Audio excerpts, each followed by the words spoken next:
순결한 신앙과 삶, 우리가 디도서 오늘 7번째 봅니다. 우리는 교회를 가족이라고 하죠. 그런데 이 가족이라는 게 그냥 말이 좋아서 우리가 가족이다가 아니라 진짜 가족이에요. 왜냐하면 저만 해도 제 가족, 친형제, 혈육을 나눈 형제들을 잘 섬기고 같이 하는 입장이지만 그래도 날마다 가장 많이 보고 사정을 알고 소식을 아는 건 교회 식구들이에요. 그러고 보면 교회는 진짜 가족이고 식구라는 생각이 듭니다. 그런데 이 교회라고 하는 곳이 그냥 모여 있으면 교회가 아니라 교회는 교회를 움직이는 힘이 있어요, 기준이. 그게 뭐냐면 우리는 바른 교훈으로 대표되는 바로 말씀이라는 것입니다. 그래서 내 마음대로가 아니라 교회는 늘 주님이 허락하신 대로 말씀대로 움직이는 것이 바로 우리예요. 그래서 이 말씀이 내 삶 가운데 어느 날 하나님의 쉐마의 말씀으로 들려지기 시작하면 거기서 내 삶에 진짜 변화가 일어나기 시작합니다. 여러분, 우리는 마가복음 3장 35절 한번 가보시면 마가복음 3장 35절 예수님은 제자들, 부모 형제를 다 세워놓고 이렇게 얘기합니다. 마가복음 3장 35절 같이 읽습니다. 시작. 누구든지 하나님의 뜻대로 행하는 자가 내 형제요 자매요 어머니이라. 그게 뭐냐면 하나님의 뜻, 그게 뭐냐면 말씀대로 움직일 때 우리는 내 부모, 내 형제, 내 가족, 내 자매라 그래요. 그래서 교회는 처음부터 끝까지 기준이 하나님의 말씀 가운데 있을 때, 그 뜻 가운데 살아갈 때 우리가 비로소 교회라고 하지, 그냥 이렇게 오래 다녀서 신앙의 연수가 많고 내가 이 하늘 땅교회 몇 년 다녔다, 이걸로 가족이 되고 교회가 되는 게 아니에요. 그래서 여러분, 이거는 절대 우리가 오해할 것도 없고 착각하면 안 됩니다. 내가 하나님 말씀 가운데 그래서 예수 그리스도를 닮아가고 예수 그리스도의 말씀 가운데 그 뜻대로 살아가는 그것이 우리 가운데 있을 때 여러분, 우리는 교회의 삶을 살아가요. 그러고 보면 이 목회가 뭔가 저도 늘 제 자신에게 묻고 정체성의 문제를 가지고 살아가는데 변하지 않는 사람과 인간과의 힘겨운 싸움이 결국은 목회예요. 말씀 가지고 살아내고 말씀 가지고 주님 앞에 기준이 세워져야 되는데 이게 우리가 안 돼요. 죄악으로 인해서. 그래서 이거는 그냥 안 돼요. 그러니까 이거를 평생 싸워낼 수 있어야 목회라는 거지. 사실 이것 때문에 그냥 타협해버리고 이러면 아무도 교회는 세워지질 않아요. 그러니까 얼마나 이 일이 힘겨운 싸움인지 몰라요. 그러니까 매일 주님이 힘 주시는 그 힘이 아니면 기다리고 인내하고 참고 견디는 이 일을 목회자는 못해요. 근데 그 일을 또 하는 사람이 누구냐면 오늘 지도자가 그 일을 해야 된다고 말씀하고 있기 때문에 리더로 산다, 지도자로 산다 하는 그 앞에 선 사람들은 가장 중요한 게 늘 말씀이 내 안에 채워져 있을 때 우리는 그 충만함으로 인해서 이 길을 갈 수 있지 한 걸음도 갈 수 없는 것이 목회입니다. 교회는 직장도 다르고 은사도 다르고 소득이나 배움도 외모도 다 달라요. 고향도 달라요. 성격도 달라요. 그래서 다른 사람들이 모여 사는 곳이 바로 교회예요. 그런데 이 교회 안에 서로의 기대나 어떤 욕망이나 어떤 가고자 하는 뜻과 방향이 중구난방으로 각자가 가진 소견대로 살아가기 시작하면 그 안에서 어긋남이 있어요. 오히려 이 서로 다름이 더 풍성하고 더 기쁠 수 있는 신비로운 곳이 교회임에도 불구하고 우리가 복음이 기준이 되지 않으면 교회는 각자의 소견과 기대와 욕망에 따라 우리가 서로 다른 삶을 살아가게 돼요. 그래서 늘 말씀대로 순종한다는 것이 기본 원칙이에요. 그렇지 않으면 다르기 때문에 싸울 뿐이에요. 우리가 성숙해져서 한 신앙인이 된다고 하는 것은 다른 것이 아니라 타인의 삶 가운데 내가 참여하고 서로 다른 그와 어떻게 조화를 이루며 살아가는 성숙함이 내 안에 있는지, 이게 너무 중요해요. 서로 달라요. 가정도 교회라고 하는데 교회도 서로 달라요. 그런데 하나님의 은혜 말씀이 기준이 되지 않으면 이 교회라는 것처럼 그냥 각자 도생으로 사방으로 퍼져서 살아가는 것이 없어요. 그래서 우리는 어제 저녁에도 말씀했지만 에베소서 말씀처럼 성령이 하나 되게 하신 것을 힘써 지키는 그 일을 깨어서 날마다 살아가지 않으면 교회는 그냥 각자. 그래서 지도자는 누구냐? 우리가 뭐에 집중하고 지금 무엇에 우리가 삶을 변화시키기 위해서 날마다 내가 헌신하고 그 앞에서 본이 되는 삶을 살아가야 되는지를 우리가 늘 보지 않으면 잘하고 잘하는 것 같지만 집중하지 않기 때문에 도루묵인 게 교회의 또 현실이에요. 그러니까 늘 지금도 내가 무엇에 집중해야 될 텐지 무엇을 내가 바라보고 가야 되는지 이게 되지 않으면 결국 잘하는 것 같고 또 잘하는 것 같지만 그냥 이게 아무것도 아니에요. 그래서 늘 기준이 하나님의 말씀, 하나님의 그 뜻 가운데 살아가는 이 일이 얼마나 중요한지 모른다는 것입니다. 그래서 여러분, 우리가 교회를 이해할 때 각자에게 거룩한 책임감이나 부담감이라는 게 있어야 되는데 각자에게 주어진 그 일을 최선을 다해 본이 되는 삶을 살아가는 사람들이 있을 때 그곳은 성숙한 모임이 되고 그 안에는 부딪혀도 아름다운 하모니로 바뀌어서 노래가 되는 역사가 이 교회 안에 있어요. 신기하지 않아요? 서로 다르기 때문에 분명히 다투고 싸워야 되는데 교회는 서로 다르기 때문에 한 성령 한 말씀 안에서 오히려 더 아름다운 소리를 내는. 그래서 목회자가 뭐냐면 오케스트라의 지휘자와 같은 음의 높낮이 빠르기 이거를 조정하고 지휘하는 사람이 바로 목회자예요. 또 얼마나 재밌냐. 출신 배경 취미 다 달라요. 그러나 한 성령 안에 한 말씀 안에 근데 그 한 말씀 뭐냐면 한 예배를 드릴 때만 가능해요. 아무리 내가 혼자 말씀 봐요 해요 하는 이게 더 위험하지 공동체에게 오늘 주시는 이 말씀이 예배를 통해 우리가 같은 말씀 먹고 같이 나눌 때 거기에 힘이 생기는데 그게 뭐냐면 서로 다른 우리가 하나가 되어서 걸어가는 능력이 있어요. 여러분 가정도 바로 교회와 똑같아요. 그런 면에서 오늘 사도 바울은 디도에게 교회를 향해서 무엇을 준비해야 되는지 우리에게 가르쳐 줍니다.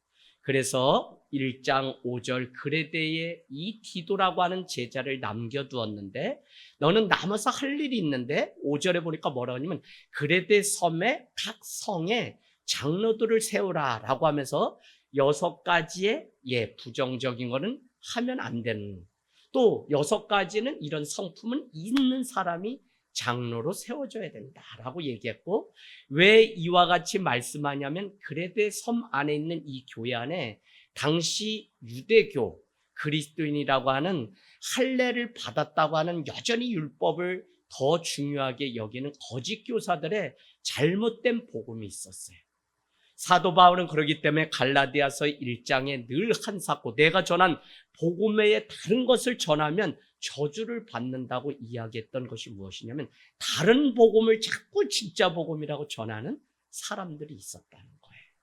그러니까 사람들은 거기에 매여서 벗어나지 못하고 그렇게 자기의 삶을 빼앗기고 살아가는 일들이 있었다는 것입니다. 여러분 마지막 날까지 각각의 부르심을 따라서 예수 그리스도를 닮아 성숙해지는 노력이 있을 때 교회는 비로소 하나가 돼요.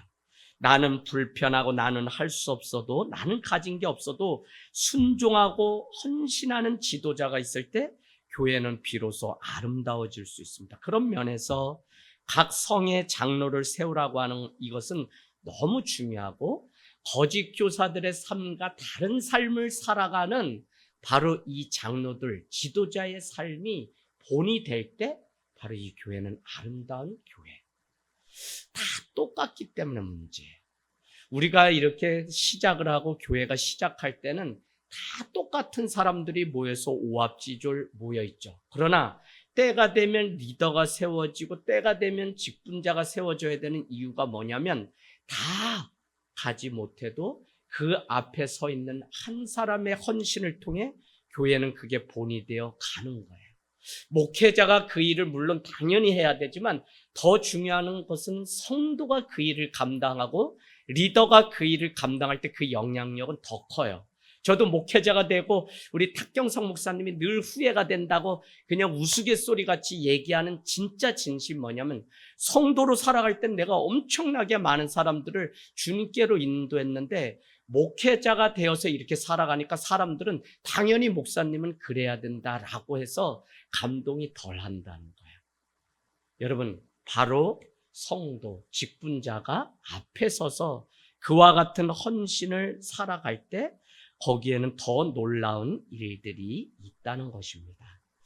거짓 지도자와 다른 교회 지도자들의 모습을 우리가 다시 생각해 보면, 하나님이 사도 바울을 사도로 세우신 이유를 우리가 1장 1절 2절 우리 다시 봐요. 1장 1절 2절. 사도 바울은 하나님이 나를 사도로 불러주셨는데 그 이유는 먼저 뭐라고 했냐면, 선택받은 백성의 믿음이 자라게 하기 위해서 자신을 그냥 일반이 아니라 사도로 불러주셨다.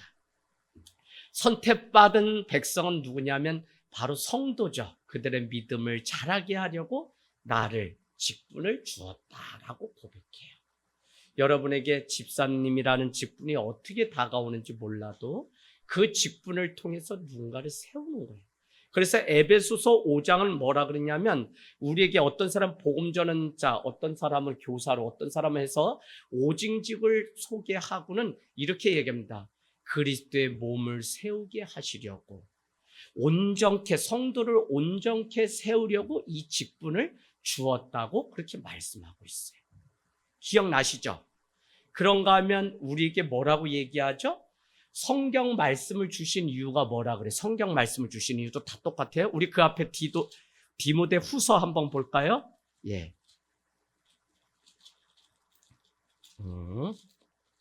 디모데 후서. 네.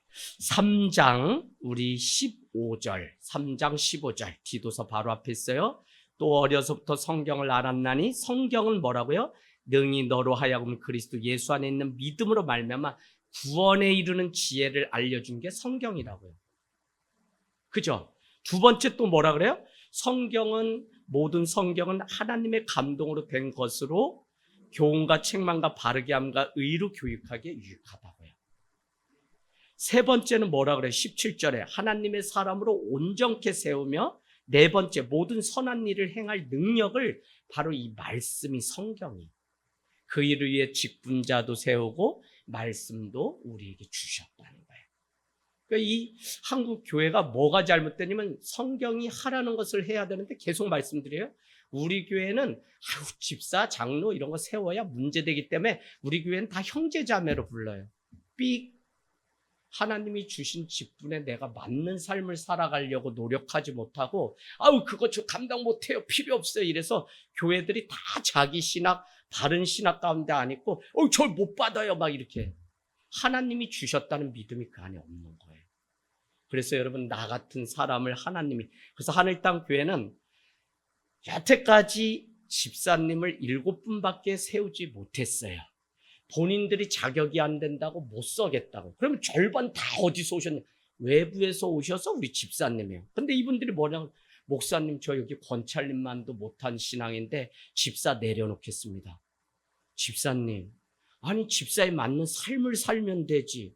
그러면 다 내려놓고 다시 한다고요? 그럼 그 집사 직분은 누가 줬어요? 하나님이. 그래서 제가 잘하든 못하든 하나님이 주셨다고 생각해서 우리 교회 오면 무조건 그 받은 직분대로 불러드리는데, 그럼 그걸 맞춰 살아야지. 저 못 사니까 그냥 형제라고 불러주세요? 아직도 성경을 잘 몰라요. 그걸 누가 그랬냐면 소위 튀는 목회자들이 자꾸 그래서 한국 교회가 다 새벽 기도 필요 없다, 11주 필요 없다, 왜 다 있는데 필요 없다 그래요? 이게 문제예요, 여러분. 그래서 바른 건강한 교회는 바른 신학, 바른 말씀, 오늘 교훈 2장 1절의 교훈, 또 뭐래요? 바른 지도자가, 본이 되는 지도자가 있을 때 그 교회가 건강한 교회가 되지, 그냥 뭐 우리가 말씀만 있으면 그것도 아니에요. 그래서 여러분, 이 세 가지가 지금 있는 게 너무 중요해요. 우리 옆에 분한테 이렇게 축복하겠습니다. 집사님, 권사님, 장로님 본이 되어주셔서 감사합니다. 이렇게. 예. 네. 우리 안지연 청년 박수 좀 쳐주세요. 안지연 청년. 서울에서 왔어요. 근데 뭐냐면, 목사님, 저는 하늘땅 교회가 세워지면 1호 장로가 되겠습니다. 물론 어려서 아무것도 모를 때 한 얘기지만, 저는 제 심중에 마치 그의 부친이, 모친이 예수의 그 이야기를 심중에 가만히 두었다는 것처럼 그렇게 되기를 바라요. 물론 우리 장로님 다 있어요. 근데 우리 지연이의 그 고백이 몇 번째 장로님이 되던 지연이가 그런 믿음으로. 그 성도예요. 그냥 지금은 청년이야. 그래도 이 예배를 지키기 위해서 서울에서 여러분 2시간 이상 막 내려오는. 그러니 뭐 늦게 왔다고 제가 어떻게 혼낼 수가 있어요? 저렇게라도 하나님 앞에 자기의 성도의 도리를 감당하려고 애쓰는데 어떻게 혼을 내요? 늦게 왔다고. 조라도 저 입을 오히려 덮어주고 더 자라고 하지 혼을 낼 자격이 제가 없어요. 그러니까 참 얼마나 순간순간 은혜가 되고 감사하고 여전히 그래도 잘하고 있는 성도가 있다는 그것이 기쁨이 되는지 알 수 없습니다. 자, 두 번째는 뭐냐면 1장 2절, 디도서 1장 2절에 가면 경건한 사람이 되게 하는 진리의 지식을 아는데 잘하게 하게 하려고 본인을 사도로 삼아주셨다. 이게 다 뭐예요? 가르치는 일을 하게 하려고 하나님이 나를, 믿음의 백성들을 온전케 하려고, 진리의 지식 가운데 그들이 바로 서게 하려고 나를 이 사도라는 직분을 주었다. 2절에는요. 세 번째 이렇게 얘기하죠. 영생의 소망 안에서 살도록 하게 하려고 나에게 사도라고 하는 직분을 주셨다. 그렇다면 오늘 침투한, 그레데섬에 침투한 거짓 교사들, 유대인들은 어떤 자인지 다시 정리해 보길 원하는데요. 첫 번째는 그들은 예수 그리스도에 대한 믿음을 저버린 사람입니다. 16절에 가보면 여러분 다시 표시해 놓으세요. 1장 16절. 입으로는 하나님을 시인하지만 행위로는 그들이 하나님이 없는 자처럼 살아가는 자. 그게 뭐냐면 그들은 믿음을 버린, 그리스도에 대한 믿음이 없는 자가 거짓 교사들. 두 번째 11절로 가보세요. 11절. 자기의 더러운 이득을 취하려고 11절에 남의 가정을 깨트려 버리는 사람이 거짓 교사, 이단들이 하는 짓이에요. 그래서 여러분 이단, 거짓 교사 따라가면 10의 9은 다 가정 깨지고요. 심지어는 처자식까지도 다 버리고 떠난 일들이 우리 주변에. 그래서 이단이 나쁜 거예요. 자, 더러운 자기의 이득을 취하려고 남의 가정까지 깨버리고는 14절에 보니까 허탄한 유대인들의 이야기나 쫓아가게 되고, 그 다음에 뭐요? 진리를 배반한 자들이라고 그들을 말하는 것을 보면 거짓 교사들이 얼마나 교묘한 말로 우리를 어그러진 말로 끌어내는 자들인지 우리가 알 수 있습니다. 그들은 세 번째는 결코 그레데 사람과 차별되지 않고 똑같아요. 그래서 11절 말씀에 보니까 어느 선지자가 말하기를 그레데 사람들은 항상 거짓말쟁이고 자기 배만 채운 게으름뱅이라고 얘기했는데 거짓 교사들이 항상 거짓말하는 자들이다라고. 그래서 거짓 교사가 복음이 있다고 소위 와서 가르치지만 그들이나 오늘 그레데 사람들이나 같다, 별반 다르지 않다는 상황을 말씀해요. 그래서 오늘 2장부터는 뭐냐면 그러기 때문에 믿음의 장로들은 어떻게 살아야 되는지, 그러기 때문에 2장은 이제 일반 성도들 6개의 계층으로 분류해서 설명하는데 어떻게 살아가는 게 복음에 합당한 삶인지 우리에게 가르쳐줘요. 여러분, 지금 우리가 살아가는 세상이 어둠이, 혼란이 극심해요. 이럴 때 빛은 더 드러나게 되어 있어요. 거짓이 난무하고 거짓이 승리하는 것 같지만 진실로 살아가는 한 사람이 있으면 모든 것이 다 부끄러움을 당하는 때가 반드시 있어요. 우리는 내 혼자 이렇게 살아서 손해보는 것 같다고 생각하지만 그렇지가 않아요. 예수 한 사람 때문에 온 인류가 하나님을 믿는 세계 종교가 기독교가 된 것을 보면 나 한 사람이 어떻게 사는가를 성경은 계속 강조하지, 무슨 뭐 대통령이 윗물이 맑아야 아랫물이 맑다? 아니요. 아랫물이 맑아야 윗물이 맑다고 가르치는 게 바로 성경이에요. 예수 한 사람이 죽으면 12제자가, 70인의 제자가 120명의 마가의 다락방에 모인 제자들이 3,000명, 5,000명이 주님께 돌아오는 제자들이 세워지는 일들이 있어요. 가정에서도 어렵지만 내 한 사람이 죽어서 내가 믿음 가운데 바로 서야 되는데 나도 똑같이 그냥 감정 따라서 살아가면 그 가정 가문은 아무도 못 써요. 그래서 이게 얼마나 중요한지, 또 그런 면에서 예수 그리스도의 그 길을, 바른 길을 헌신적으로 걸어가는 한 사람만 있어도 믿음이 무엇인지 하나님은 다 드러낼 때가 있어요. 지금은 혼자 외로워요. 저 자신도 30년을 그냥 외롭게 믿음 생활, 혼자 왜 도시에 와서 예수를 만나게 됐을까? 그렇지만 여러분, 장례식 때 얼마나 뜨겁고 은혜로운 예배로 어머니 아버지를 보내드렸는지 몰라요. 그게 저한테 너무 큰 그냥 기쁨이고 천국에 대한 확신이 더 저에게 가까이 왔어요. 당장 보고 싶은데 천국이 있기 때문에 그곳에 가야만, 그러니까 어떻게 돼요? 더 믿음으로 살아내야만 어머니 계신 천국에 갈 수 있으니까 더 저 안에 분명한 믿음이 제 안에 생기더라고요. 여러분, 우리가 이 지도자가 신앙 공동체를 바르게 가게 하는 것은 바로 성도 한 사람이 그와 같이 예수 그리스도를 닮아서 본이 되고 향기가 되는 제자된 삶을 살아갈 때 그렇게 돼요. 다 똑같이 가면 되는 것 같지만 다 죽어요. 그래서 장로들에게 특별히 더 많은 조건들을 말을 했던 것이고요. 세워질 하나님의 교회의 몸된 성도에게 더 많은 조건이 필요한 이유가 바로 그 사람이 세워져야만 교회가 세워지고 가정이 세워지기 때문에 우리에게 더 많은 조건을 요구해요. 그래서 내게 더 많은 짐이 있다면 하나님은 나를 더 높은 곳에, 아니 더 앞에 세우려고 준비하시는 때구나라는 사실을 아는 사람만 알아요. 이 사실을 모르면 다 사람의 일로 생각하기 때문에 안 돼요. 여러분, 그래서 내게 하나님이 짐을 더 주시고 고통을 더 주시고 눈물을 더 주셨다면 하나님은 맨 앞에 세워서 많은 영혼들을 주님께로 세우게 하시려고 나에게 눈물도 더 주셨다는 그 은혜를 알게 되기를 원합니다. 오늘부터 2장, 장로뿐만 아니라 성도들도 그렇게 살라고 가르쳐줘요. 한마디로 그냥 있으면 되는 것이 아니라 무엇이든지 됨을 갖춰야 돼요.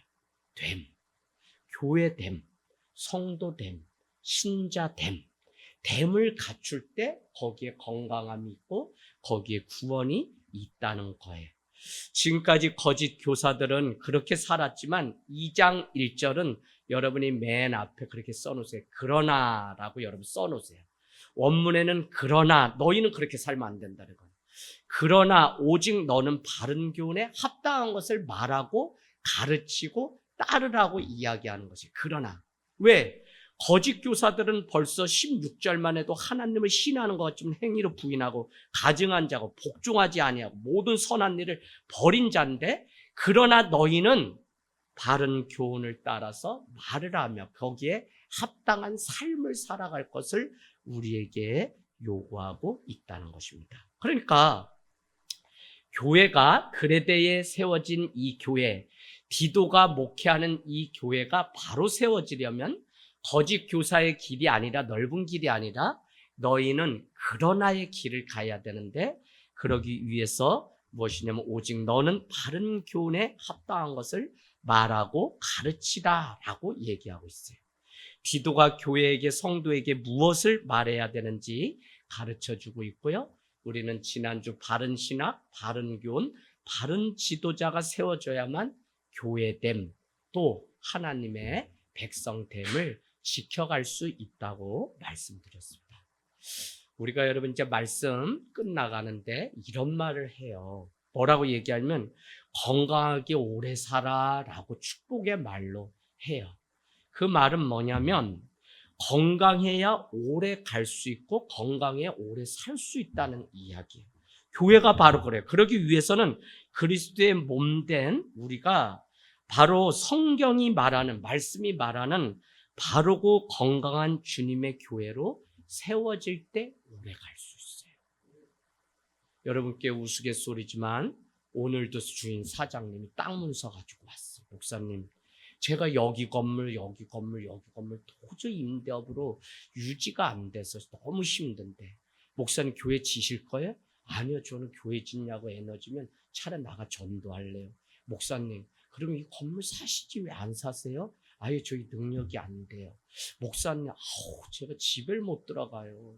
이게 1년에 세금만 1억 얼마를 내는데 아내한테 뭐 그렇게 하려고 건물 운영하고 뭐 주유소 운영하고 뭐 창고 하고 뭐 당신이 해서 뭐 여태까지 뭐 막 이렇게 해서 너무 자기 힘들다고 저한테 하소연해서 커피 타드리고 또 음료수 드리고 주스 드리고 그냥 1시간을 월세 드리면서 얼마나 많아.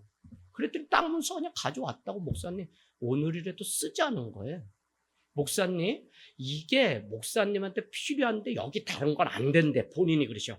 목사님 같이 무슨 창조적인 생각 가지고 여기서 뭘 만들어낼 수 있는 사람이야지 여기 있지. 자기가 여기서 그냥 살거나 아니면 교회가 이거를 사서 교회면 된대 여기가. 난 이런 거 참 남 얘기는 들어봤어도 이렇게 와서 주인이 사달라고 사정하는 거는 권사님 어떻게 해야 돼요? 아우 나 죽겠어. 오늘 바지가랭이를 막 잡고 목사님 막 그래서 내가 사실은 대안학교까지도 늘 마음에 있다. 그래서 바른 성경적 세계관 가치관을 우리 아이들한테 뭐 여기 아침부터 나오는 그런 거 말고 방과후에도 와서 우리 아이들 부모 없거나 뭐 이렇게 해서 아이들 세상에 돌리지 말고 교회가 5회만이라도 사역을 그렇게 하면 좋겠다는 생각은 있습니다. 했더니 그 말 하기 무섭게 목사님 땅 문서 가져올까요? 이러시는데 큰일 났어요. 여러분 우리가 얼마나 바른 교훈 가운데 합당하게 살지 않으면 이 많은 말도 우리가 분별 없이 그냥 끌려가게 돼요. 이 목사 노예서 이제 너가 가운데 서열이야. 더 중심권으로 가든지 아니면 어느 교회까지 줬으니 이제 너가 줘야지. 왜 너가 더 나은 것 같은데 너는 왜 자꾸 사람들 나누고 뭐 10원도 안 남기고 다 남 줬다고 자랑하고 그러면은 안 돼. 목사님 그럼 뭐 어떻게 하라는 거예요? 너 줘. 지라고요? 돈 대주실 거예요? 아니 그게 아니라 너가 해야지. 아니 목사님 그럼 뭐 지금 뭐 이렇게 해서 건물 유지하고 뭐 지는데 이렇게 어려운 시대인데 그걸 지는 게 맞나요? 이 목사 너가 잘하고 건강한 신앙 목회 신학 가지고 잘 여기까지 와서 하늘 땅 교회가 가는데 네 다음 사람이 이거를 유지 못하면은 이 하늘 땅 교회는 없어지는 거야. 그래서요 목사님. 그런데 건물을 지어놓으면 하늘 땅 교회는 남아. 예 목사님. 뭐 설교 때 매일 뭐 영국의 건물들이 다 호프집이 됐네 막 이렇게 하시면서 아니 하늘 땅 교회 정신이 없어서 후임자가 이걸 못 채면 거기까지로 없어져야지 무슨 하늘 땅 교회 이름 3개 남기자고 그냥 건물을 남기면 그거 뭐 하자는 거예요? 목사님 뭐 저를 그런 식으로 뭐 제 대학원 나오고 다 했어요. 무슨 바본 줄 아세요? 저를 아니야 정말 지라고 막. 여러분 그래서 바른 교훈, 바른 신학, 바른 이게 옳고 그르다를 또 우리 상황이라는 게 있고 또 하나님이 각자의 부르심이 있기 때문에 어디에 내가 순종하며 가야 되는지는 각자의 목이 있어요. 그런데 사람의 말에 그냥 순간 이렇게 해가지고 땅에서 가져오세요. 그거 뭐 어떻게 할게 막 이렇게 되면 교회가 산으로 가죠. 그래서 바른 신학도 늘 우리에게 있어야 돼요. 그러려면 바른 지도자들이 교회 안에 세워져서 무엇이 하나님이 기뻐하시는 일인지를 우리가 늘 구분하고 구별할 수 있어야 돼요. 여러분 땅이 그렇게 필요하시나요? 그러면 다 정리하세요. 강원도 횡성원 안흥면에 가면 부모님이 물려주신 그냥 아무도 농사도 안 짓는 땅이 있어. 권사님 저랑 가서 거기서 살까? 이렇게 하면 이것도 이단이야. 이단들은 어디 동네 가서 자꾸 그래서 안 돼. 그래서 우린 여기서 계속 이 동네 원동만 섬기고 원동에서만 마을 목회로 살아내야 되는데 어쨌거나 우리가 이 바른 교훈 가운데 깨어있는 이 일이 얼마나 중요한지 모릅니다. 바른 교훈은 여러분 할렐루야 9절 말씀에 뭐죠? 바른 교훈은 다른 거 아니야. 미쁘신 말씀대로 내가 순종하고 가르치고 그대로 행하는 미쁘신 하나님의 말씀이 바른 교훈이지 무슨 뭐 신학을 많이 공부해서 뭘 많이 해서 이거는 참고사항일 뿐이지 그게 또 우리를 움직이질 않아. 그래서 여러분 그런 얘기 들어봤죠? 신학대학 교수님, 박사님이 설교하면 은혜를 하나도 못 받는데 그래서 희한하게 신학대학교 그렇게 목사이면서 교수님이 많은데 체프를 누가 다 하냐면 그냥 이렇게 하시는 목사님들이 현장 목회자가 와서 하지, 교수님이 하시면 뭐 이게 뭐 세미나를 하니까 다 자는데. 그래서 여러분 뭐가 중요하냐면 참 이 바른 교훈 가운데 그대로 순종하고 살아내는 그 삶이 우리 가운데 너무 필요합니다. 바울은요, 교회 안에 다양한 계층이 있는데 그것을 구분하여 필요한 것을 가르치도록 오늘 2절부터 10절까지 쭉 열거합니다. 2절에 먼저 뭐가 나오죠? 늙은 남자가 나옵니다. 교회 안에 늙은 남자는 절제하며 경건하며 신중하며 믿음과 사랑과 인내함에 온전하게 하고. 여러분 이제 우리 10절까지 갈 때 내가 어디에 해당하는지, 늙은 여자, 젊은 여자, 늙은 남자, 또 뭐요? 젊은 여자. 그 다음에 디도에게 하는 말이 여기 나오고, 그 다음에 종들에게 하는 말씀, 6분류로 나눠가지고 오늘부터 말씀하는데, 2절에는 늙은 남자에게 먼저 어떻게 살라고 얘기하는데 그 대목. 그래서 여러분 나는 어디에 해당하는지 한번 여러분 써놔보세요. 내가 뭐 요새 기억이 잘 안 나고 자꾸 까먹고 그러면 난 그냥 늙은 남자에 해당하는 거고. 근데 여러분 그거 치매 아니에요. 치매 아니야. 나 계속 운전할 때마다 권사님이 자꾸 까먹는다는데, 아니 며칠 뒤에도 기억나잖아. 그러면 치매가 아니라 기억력 감퇴야. 그러니까 걱정하지 마. 그냥 말씀 보고 듣고 그냥 그 말씀, 그 눈 뜨고 계속 따라가. 이 말씀 치매 안 걸려. 걱정하지 말어. 그거 왜 걱정해. 내가 그냥 순간 뭐 드셨어요? 라고 오늘 물으면 대답 못해도 괜찮아. 그냥 내가 그냥 기억하시나 하고 안부 묻냐고 묻는 거지. 그 기억 못하면 요새 막 기억이 안 나는 줄 못해. 치매 검사 받아야 되겠다. 막 그럴 거 없어요. 기억이 안 나요. 그 잠깐 뒤에 오다가 맞다 오늘 밥 비벼 먹었대. 이것도 말씀하세요. 그러면 기억력이 흐려지는 거죠. 그리고 다 그게 정상이야. 자, 오늘 늙은 남자 2절에 늙은 남자, 3절엔 늙은 여자, 4절에는 젊은 여자, 6절에는 젊은 남자, 디도와 종들에게 다양한 사람들이 어떻게 복음에 합당한 삶을 살아가야 되는지 말씀하는데, 신앙의 수준, 삶의 처지, 나이 및 신분에 따라서 바른 교훈을 어떤 방식으로 적용하면서 살아가야 되는지 우리에게 가르쳐줘요. 여러분 늙은 남자 옆에 교회 연장자라고 이렇게 써놓으세요. 연장자. 어떻게 보면 장로에 해당하는 사람일 수 있습니다. 그런데 그에게는 절제와 경건과 신중함이 일반적인 성품이 그에게 있어야 돼요. 그런가 하면 그에게는 또 믿음, 소망과 같은 것들이, 인내가 준비돼야 되는데, 먼저 절제는 뭐냐면, 절제는 술이 아주 유행이던 곳이에요. 여러분 제가 마지막 때가 왔다는 이야기를 어제 우리 베트남에 갔다가 잠깐 오신 목사님과 아침 식사 대접하면서 들었어요. 거기에 베트남에 이렇게 그냥 방이 있대. 카톡방이. 그러면 거기엔 교회 다니고 안 다니고 다 이 3,000명 방이라고 해서 있대요. 근데 거기에는 별별 내용들이 정보가 싹 올라간다는 거야. 베트남에서 사는 한인들이 알아야 되는 정보들이 싹 있는데, 거기는 목회자도 있고 그리스도인들도 있는데, 그럼 그리스도인들이 나오면 되잖아요.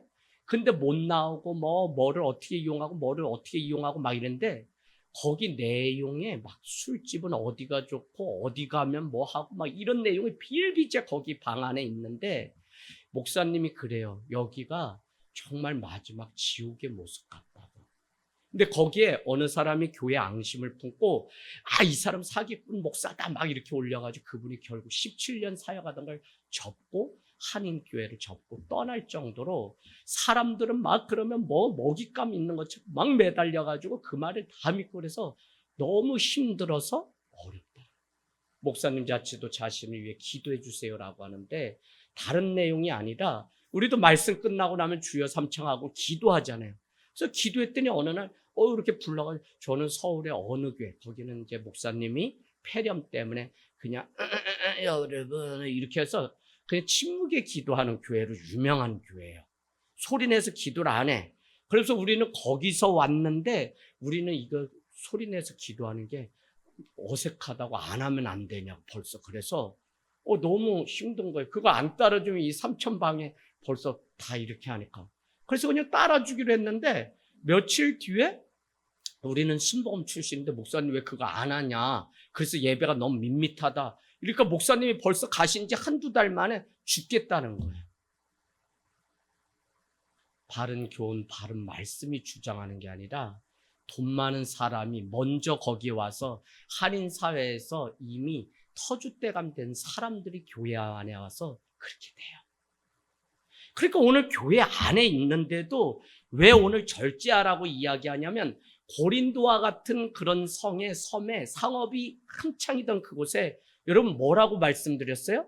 우리가 예수 믿고 구원받으면 우리 육체는 함부로 살아도 괜찮은 것처럼 거짓 교사들이 그렇게 가르쳤다. 그걸 영지주의라고 하는데 영적인 것만 교회 안에서 예배만 중요하고 나머지 육적으로 살아가는 건 아무것도 아니다라고 말을 가르치는 거짓 교사들이 있었다는 거예요. 그러니까 교회를 다니면서도 창녀들이 그 안에 있고 교회를 다니면서도 술을 먹는 그런 문화 속에 있기 때문에 오늘 여기 늙은 남자가 첫 번째 갖춰야 되는 덕목은 절제인데 절제는 다른 게 아니라 술을 금하는 것을 절제라고 여기에 해요. 그건 뭐냐면 세상 풍조에 휩싸여서 살아가는 그리스도인이 아니라 정말 하나님의 바른 교훈대로 살아가는 그 그리스도인이 바로 절제하는 그리스도인. 여러분 거기에 다 휩싸여가지고 얼마나 막 교회 다닌 사람인 줄 아는데도 그 사람들도 거기에 짝짝꿍하고 그래 거기가 더 싸? 뭐해? 뭐 이런 얘기들이 차마 진짜 목사지만 너무 괴로워서 거기에 막 있는 자체가 마지막 때를 보는 것 같다 그래요. 야 그럼 나오지 왜 거기 있어? 거기 그리스도인들이 나와서 하면 되지. 정보를 얻지 못하고 심지어 공안이 오고 공안도 거기서 자기네가 정보를 준대요. 오늘 내가 들이닥칠 때니 준비하세요. 이래서 그날 준비하지 않고 불법 체류자거나 이러면 돈을 막 요구하고 막 이런다는 거예요. 그러니까 그런 정보조차도 알기 위해서 그 방 안에 들어가 있는데 이 사람들이 믿음 가운데 사는 게 아니라 그냥 그래서 예배가 딱 끝나면 어느 지역에서 한국에 있을 때 어느 지역에서 온 사람들 3명 쭉 커피숍 가고 어느 지역에서 경상도 사람들 저기 쭉 가고 이래가지고 교회가요 다 나눠져가지고 얼마나 심각하냐면 교회가 아니라 자기네가 나그네라고 얘기하는데 우리는 한국으로 때가 되면 돌아갈 곳이지 여기는 그냥 취미 모임처럼 다닌다는 거예요. 그래서 자기를 막 이렇게 와달라고 막 하고 권사님들이 막 이래가지고 갔더니 그래서 제가 그랬어요. 갈 때도 절대 사람들과 뒤로 막 이렇게 하지 말고 이렇게 기도하면서 가야지. 거기서부터 그렇게 되면 벌써 네 잡힌다 이랬는데 갔더니 풍지박산 됐어요. 여러분 이 절제가 술 믿는 사람들이지만 다 그래 다 모든 사람이 그렇게 살아 라고 말하는 그때에 늙은 남자들은 절제가 무엇인지 거기 안에서 보여줘야 된다는 거예요. 그런가 하면 경건하라고 얘기하는데 경건은 다른 것이 아니라 존경을 받을 만한 도덕적인 고결함과 품위를 갖춘 것을 경건. 우리는 경건을 깨어있는 사람이라고 얘기하잖아요. 그 경건이 준비되어 있어야 돼요. 집사님, 임동욱 집사님, 혹시 여기 우리 교회로 보면 늙은 남자에 내가 해당되나요? 아직은 젊은 오빠예요? 예, 젊은 오빠이고 싶어요. 어쨌거나 늙은 남자 아니면 말고요. 어쨌거나 예, 경건이 있어야 되고 절제가 그 안에 있어야 돼요. 그런데 더 중요한 것은 신중함이 그 안에 있어야 된다는 거예요. 신중함은 바른 교훈에 합당한 절제력에서 나오는 깊은 사고를 신중함이라고 얘기해요. 깊은 생각이에요. 이건 한 번 더 어떤 일이 있을 때 성령님이 원하시는지 말씀이 원하는지 어떻게 내가 선택해야 공동체를 살리는 것인지 묻고 결정하는 이게 바로 신중함이에요. 그러니까 저는 오늘 교회 안에 이런 분이 필요하다. 그래서 남녀노소가 다 필요한데 어떤 면에서는 늙은 남자가 이런 거예요.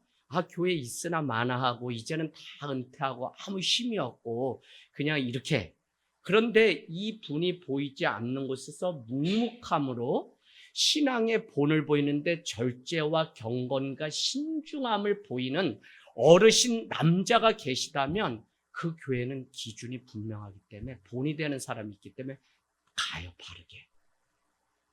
그래서 남녀노소 다 필요하고, 목사님 나는 헌금도 못하고 나는 뭐 맨날 목사님 아프다고만 그러고 나는 할 수 있는 기도밖에 없어요. 기도밖에가 아니에요. 기도만 해도 늙은 남자, 늙은 여자가 그 자리를 성경적으로 바른 교훈 가운데 행할 수 있으면 그 역할을 다 한 거예요. 근데 그 중에 저는 오늘의 신중함이 필요한 것 같아요. 더 절제도 필요하고 경건도 필요한데 어떤 사건이 생겼을 때 가장 믿음의 연장자로서 이 일을 어떻게 하는 게 공동체를 세우고 내가 어떻게 결정하는 게 한 영혼을 살릴 수 있는지 이거를 생각할 수 있어야 지도자지, 이걸 모르고 내 상황 따라 움직이면 여러분 지도자일 수가 없어요. 이게 지금 늙은 남자가 해야 되는 일이라는 거예요. 자, 그래서 우리는 가장 어렵고 힘든 때에 도저히 안 되는 때에 드린 그 믿음이 더 빛나고 공동체를 세우고 영혼을 살려요. 그 일을 누가 하는 거냐면 늙은 남자가. 그래서 신중하게 생각하고 또 생각해서 어떻게 하는 것이 공동체를, 우리 가족을 유익하게 하는 것인지를 묻고 또 물을 수 있어야 그 사람이 비로소 그리스도인이 되는 것이지, 교회 다니는데 그게 안 되면 그냥 세상 법대로 자기 마음대로 살아가는 거예요. 그래서 교회를 가족이라고 하는데 가족에는 영적 질서가 있고 말씀이 있고 영적인 아버지로서 목회자가 있고 다 이런 과정들인데 이걸 듣지 않으면 아무것도 아니죠. 그래서 여러분 이게 너무 중요해, 바른 교훈이라는 게.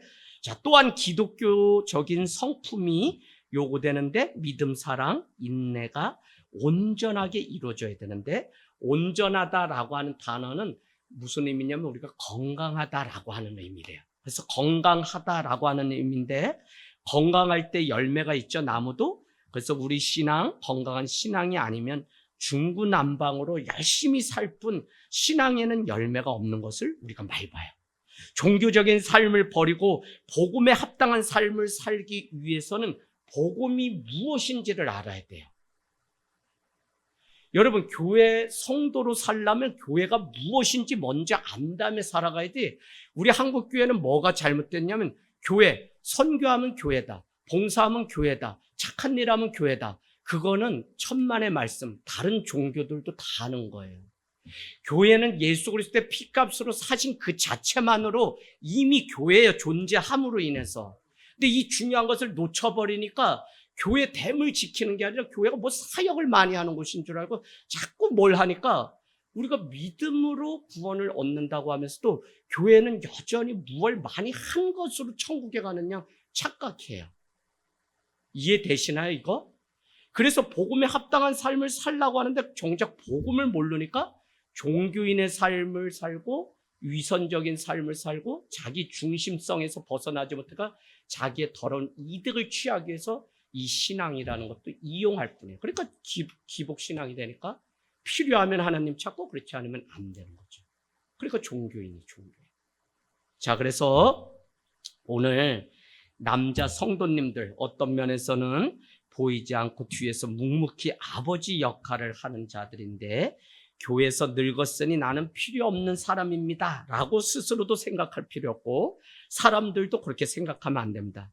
가장 신앙의 본이 되는 삶을 살아가는 자리가 모든 것 다 내려놓고 주님 앞에, 그래 이제는 주님으로 익어가는 삶은 이렇게 절제하고 이렇게 경건의 모습을 보이고 이렇게 신중함, 이것이 믿음이야, 이것이 소망이야, 이것이 인내야 라고 하는 것을 보여주는 장로에 해당하는 일반 성도가 바로 늙은 남자.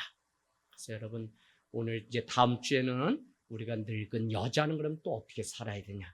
근데 신중함이라는 건 젊거나 늙었거나 이 말씀 쭉 보면 다 요구되는 상황이에요. 그래서 여러분 늘 신중함 다시 한번 생각하고 어떻게 주님의 영광이 되고 어떻게 사는 게 정말 하나님이 기뻐하는 삶인지를 다시 한번 생각하는 것. 그게 바로 신중함이에요. 그래서 생각이 영글어야 되고 생각이 없는 건 뭐냐면 죽은 거예요, 여러분. 그리스도인들은 생각하는 그리스도인이 돼야 돼요. 그래서 어떻게 하면 하나님이 기뻐하시는지를 이걸 묵상이라 그러죠. 생각을 하고 말하고 생각하고 살아가야 돼요. 이게 안 되면 우리 그냥 감정대로 상황대로 살아가는 게 그러니 평생 그렇게 살아가니까 우리 삶이 내가 먼저 깨지거나 변화된 복음의 증거가 없으니까 내 주변의 모든 문제가 다 그래요. 다시 말씀드리지만 인간적으로 일어나는 모든 일조차도 하나님만을 경외하지 않기 때문에 일어나는 일. 부부싸움, 부자싸움, 사제간의 싸움, 이 관계들이 다 깨진 시대에 우리가 살아가는데 깨진 관계가 다 뭐냐면 창조주 하나님보다 피조물을 더 경외하기 때문에 우상 숭배를 하고 살아가기 때문에 그래요. 때로는 우상 때문에 부부관계 생명까지도 이렇게. 그러니까 여러분 우리가 하나님을 더욱 뜨겁게 사랑하는 공동체가 되기를 원합니다.